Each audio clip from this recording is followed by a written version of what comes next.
Welcome back to our next stop, a two-a-days. We're here at Tusky Valley High School for the Tusky Valley Trojans. Chris, Kail, Shannon Thomas here with you. And Shannon, this Tusky Valley team finished up 1-9 last year, the only win against Strasburg in week number 5. It'll be interesting to see if the team has taken the steps in the growth. Only lost 3 seniors. Yeah, it was a big learning year for them last year. A lot of young kids got to play. Looking forward to see what Coach Dickerhoof has, in store for the team this year. It'll be interesting to see the growth of these kids throughout the offseason into this season. Well, we talked about a little bit off camera, about returning your quarterback, returning your running back, returning both of your wide receivers. That is key. And they only got 1 senior in that, and the other 3 are juniors. Yeah, not one senior is Bo Wolf. Great ball player, great athlete. So what better kid to bring back to help lead these younger kids. And then he brings back his quarterback with him, Clements. It's going to be very interesting here up here in Zor. Yeah, and we'll see if Logan McKinney can take that next step at running back as well. He had a good spots throughout the season that he showed some real growth and some bright spots, but still growing as only a sophomore. Now the junior year, time to flip that script and start to take control of the offense and rush into football like Tusky Valley likes to do. Yeah, they like to rush to football, and by the size of some of these linemen out here, he's got some real good weapons up front, real big sophomore. You got his name. I can't remember his name off the top of my head, but, he's a big drink of water, as they would say.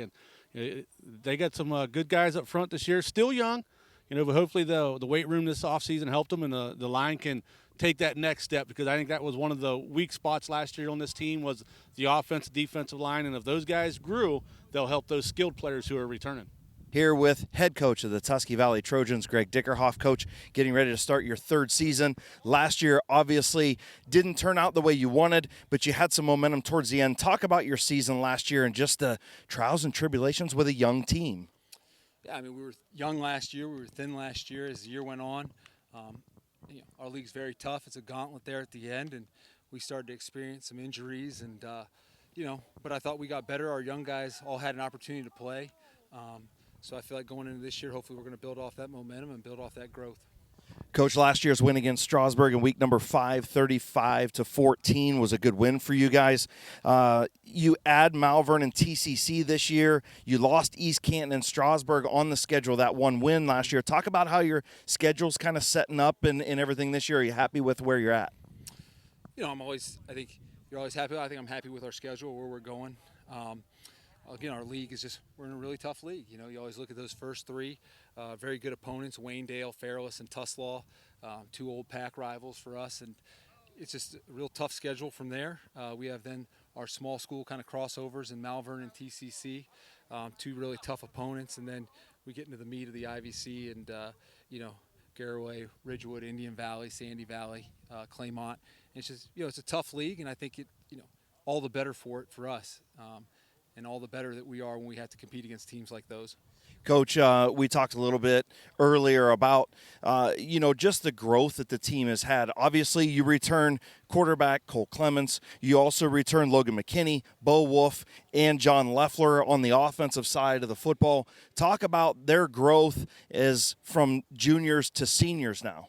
And Leffler still a junior now. But yeah, Leffler and Clements are both juniors. Just watching them grow, watching them grasp what we're doing and kind of how we're planning to attack people with what we do offensively and defensively. You just see that growth. And from Bo and the rest of our seniors, it's their first, they've been in it now since they're freshmen. So they're ready to roll, and they understand what's expected and what we're doing. So, I just think watching them grow, watching them take control of what we do, watching them understand kind of what I want to do and what we want to do offensively and defensively. It's always exciting to see those young guys take the lead and take control of those things. Coach, last year, when we talked to you during 2-a-days, you said, look, offensive and defensive line is going to be a struggle for us. If we can grasp that and grow up really quick, then things will come together. It didn't happen as quickly as you wanted. Have you seen that growth in the weight room in the offseason and so far during 2-a-days? Yeah, definitely. We've seen from our young guys, from the Dylan Congdons, Brad Labs. We've definitely seen the growth. We've seen those guys kind of step up and attack the weight room, attack the off-season conditioning, attack kind of the skill work that they kind of do on their own and that we see them doing. So I think we're in a good spot with those guys. They're taking advantage of the opportunities that were given to them last year, and I think growing more over the summer and winter, what's expected. So, expecting big things from them. Coach, finally, what would be a successful 2022 campaign for you? What are you looking for out of this team? I probably look back, I probably had the same answer every time you said it, and that is our goal is just to get better every week. Take it 1 week at a time. Right now, week 1's Waynedale. Our goal is to win Waynedale, and then we'll go from there. I don't think looking ahead only hurts you. And in a league like ours, you look ahead, you're going to get bit. So our job is just to keep them focused right now, focus on Waynedale, and then, we'll go from there. Coach, can't thank you enough for your transparency. Every time we come up here to Tusky Valley, you always are willing to give us the time that we need to do our job in kind of interrupting yours a little bit. We appreciate you. We appreciate all your players, the staff, all the administration here at Tusky Valley High School. We wish you nothing but the best. We will absolutely see you. You're coming to the preview show, correct? Yep, August 9th. Awesome. We will see you on the preview show. Good luck in 2022, Coach. Thank you. That was head coach Greg Dickerhoof of the Tusky Valley Trojans. Of course, the two-a-days coverage brought to you by Wallace Associates, here covering the Trojans all season long with our game breakdowns and welcoming back in Shannon Thomas. And Shannon, it sounds like Coach is very excited about this offensive and defensive line who have taken the next step in growth over the offseason. Yeah, Coach is real excited with the progress, this group of kids. He's still got a young line, but he's got a, big weapon in Dylan Congdon. And then, he's also got a younger brother. And the things that these guys can do up front will really help out the skilled players. So, Coach is excited to see where that running game goes because they love to ground and pound up here at Tusky Valley. But when you have that wide receiver and Wolf and your quarterback and Clint, you can also throw a little throw in there. So real curious to see how this season plays out with the addition of the line. Yeah, I agree with you 100%. And, of course, Tusky Valley gets underway against Waynedale. That game right up here at home. Waynedale 6-6 last year, made the playoffs. Of course, Tusky Valley lost that game last year 42-13. Talk about, their schedule. Waynedale at Fairless, Tuslaw at Malvern, and TCC at home. Kind of mixing up home and away, which is a good thing. Yeah, you get that little bit of home field to get the team rolling, then you get on the road.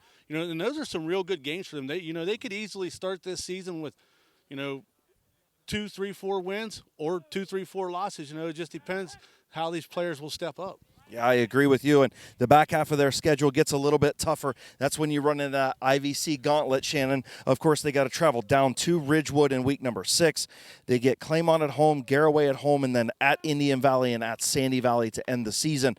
Definitely going to be a tall order, but I see more than one win out of this Trojan team this year.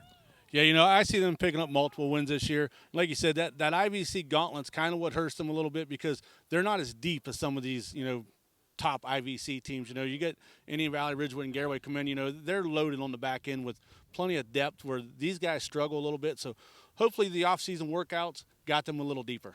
And whenever you talk to Coach Dickerhoof and you hear that they got between 37 and 40 kids out for the football team, that's more than they had last year. That is good growth, and that shows those signs that people are starting to buy into this program. Yeah, one thing he alluded to off camera was that a lot of his players are 3-sport athletes, and that helps his football program. He said with the season the basketball team had, it gets everybody excited, so it carries over into the football season. So, he's real excited about the depth on his team this year. Well, that's going to do it for this edition of Two-A-Days. Make sure you join us for the next stop. This one all brought to you by Wallace Associates. For Shannon Thomas, I'm Chris Kail. We'll be back at the next stop on Two-A-Days here on Big Z Sports.